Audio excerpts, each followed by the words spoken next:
Bismillahirrahmanirrahim. Assalamualaikum warahmatullahi wabarakatuh. Saya akan membahas tentang model komunikasi Shannon and Weaver. Model komunikasi Shannon and Weaver. Model ini membahas tentang masalah dalam mengirim sebuah pesan berdasarkan tingkat kecermatannya.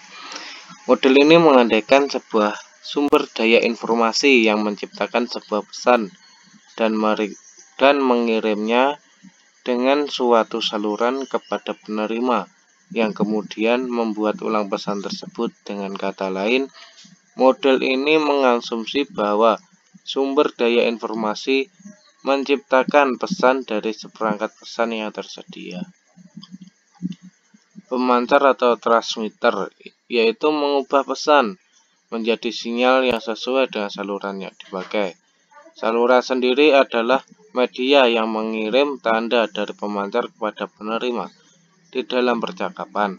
Sumber informasi adalah otak. Pemancar adalah suara yang menciptakan tanda yang dipancarkan oleh udara. Penerima adalah mekanisme pendengar yang kemudian merekonstruksikan pesan dari tanda itu. Tujuannya adalah otak si penerima. Dan konsep penting dalam model ini adalah gangguan. Pada utama fokus teori ini adalah untuk menentukan cara di mana saluran komunikasi dapat digunakan secara efisien. Bagi mereka, saluran utamanya adalah kabel telepon dan gelombang radio. Mereka menyentuhkan teori yang memungkinkan mereka mendekati masalah bagaimana mengirim sejumlah informasi yang maksimum melalui sumber yang ada, dan bagaimana mengukur kapasitas dari suatu saluran yang ada untuk membawa informasi. Mereka menggunakan asumsi bahwa komunikasi antar manusia itu ibarat hubungan melalui telepon dan melalui gelombang radio. Kelebihan dan kekurangan model komunikasi oleh Shannon dan Weaver. Dalam realitasnya, teori ini memberikan sumbangan besar terhadap konsep Mesek yang dipengaruhi estropi dan redukasi serta keharusan dalam melakukan keseimbangan antara keduanya menuju efisiensi komunikasi melalui upaya pengurangan gangguan dalam fungsi proses komunikasi. Namun sayangnya, model ini juga memberikan gambaran yang parsial mengenai proses komunikasi. Selain itu, komunikasi pada model ini dipandang sebagai fenomena statis dan satu arah, juga tidak menjelaskan konsep umpan balik atau transaksi yang dilakukan atau yang terjadi dalam penyediaan dan penyelidikan balik. Konsep gangguan dalam saluran komunikasi menurut teori ini adalah setiap rangsangan tambahan dan tidak dikehendaki yang dapat mengganggu kecermatan pesan yang disampaikan. Gangguan ini bisa merupakan interferensi statis atau suatu panggilan telepon, musik yang hingar-bingar di sebuah pesta, atau sirine di luar fungsi yang menjelaskan gangguan suara atau sumber informasi. Berikut ini adalah beberapa penjelasan mengenai kekurangan dan kelebihan yang dimiliki model komunikasi Shannon and Weaver. Kelebihan teori Shannon and Weaver yaitu menitikberatkan perhatiannya langsung kepada saluran yang menghubungkan pengirim dan penerima, atau dengan kata lain komunikator dan komunikan. Kemudian membedakan source dengan transmitter dan antara receiver dengan destination. Dengan kata lain, dua fungsi ini dipenuhi pada sisi pengirim dan pada sisi penerimanya dari proses. Kemudian digunakan dalam konteks-konteks komunikasi, yaitu komunikasi antar pribadi, komunikasi publik, dan komunikasi massa. Kemudian menyoroti problem penyampaian pesan berdasarkan tingkat kecermatannya. Memiliki konsep penting yang tidak dimiliki oleh model komunikasi lain, yaitu noise, gangguan, yakni setiap rangsangan tambahan yang tidak dikehendaki yang dapat mengganggu kecermatan pesan yang disampaikan. Kemudian kekurangan dari teori Shannon and Weaver yaitu komunikasi dipandang sebagai fenomena statis. Komunikasi bersifat satu arah dengan tidak memiliki konsep feedback. Komunikasi ini memberikan gambaran yang parsial mengenai proses komunikasi. Tidak ada konsep umpan balik atau transaksi yang terjadi dalam penyandian dan penyediaan balik dalam model tersebut. Kemudian yang terakhir, tulisan-tulisan Wever sangat sulit dipahami. Seperti halnya contoh formula yang dikemukakannya.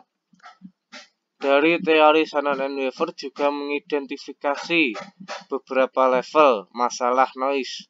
Yang pertama level A, yaitu mencakup masalah teknis. Dalam hal ini dijelaskan tentang contohnya pernyataan bagaimana simbol-simbol komunikasi yang ditransmisikan secara akurat. Kemudian yang level B masalah semantik, yaitu bagaimana simbol-simbol yang ditransmisikan secara persis menyampaikan makna yang diharapkan. Kemudian level C, masalah keefektifan. Bagaimana makna yang diterima secara efektif mempengaruhi tingkah laku dengan cara yang diharapkan. Jadi ibarat sedang berkomunikasi lewat telepon, gangguan teknis adalah tentang apakah telepon kita berfungsi baik atau tidak, ataupun sebaliknya. Oke, analisa model komunikasi Shannon and Wever berdasarkan kehidupan sehari-hari. Pada model ini disebut secara model matematis atau model teori informasi. Model ini menyoroti problem penyampaian pesan berdasarkan tingkat kecermatannya. Model ini melukiskan suatu sumber yang menyandi atau menciptakan pesan dan menyampaikannya melalui suatu saluran kepada seorang penerima. Dalam percakapan, informasi adalah otak, transmitternya adalah mekanisme suara yang menghasilkan sinyal-sinyal atau kata yang terucapkan. Kemudian yang ditransmisikan lewat udara sebagai saluran yaitu penerima. Penerima sendiri yakni mekanisme pendengar.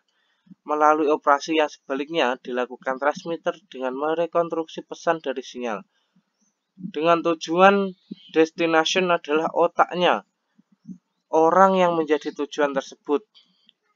Suatu konsep penting dalam model komunikasi ini yaitu buzzing atau noise, yakni setiap rangsangan tambahan yang tidak dikehendaki yang dapat mengganggu kecermatan pesan yang disampaikan.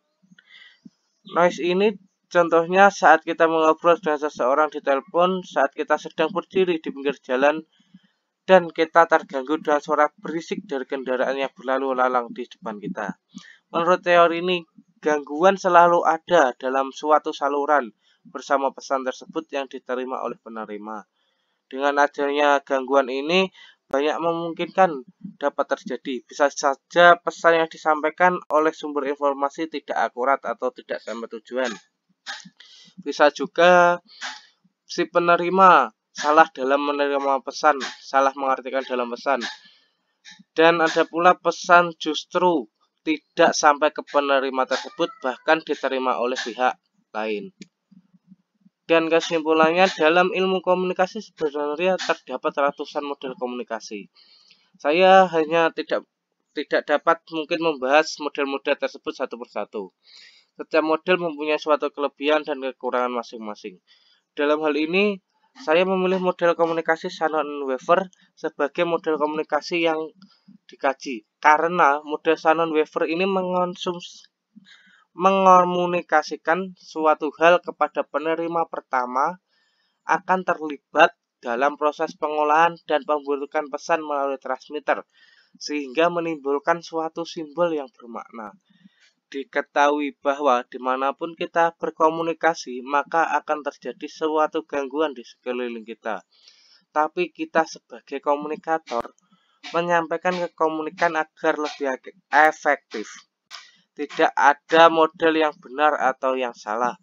Setiap model hanya dapat diukur berdasarkan kemanfaatannya ketika dihadapkan dengan dunia maya, khususnya ketika digunakan untuk menjaring data dalam penelitian.